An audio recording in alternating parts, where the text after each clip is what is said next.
Ad referendum indicates that a decision, or an informal agreement by a diplomat, has been made without specific instructions to that effect, and is therefore conditional on foreign ministry approval.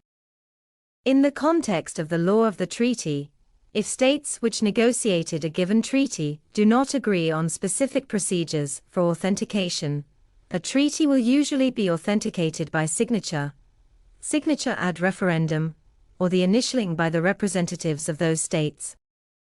A representative may sign a treaty ad referendum under the condition that the signature is confirmed by his state.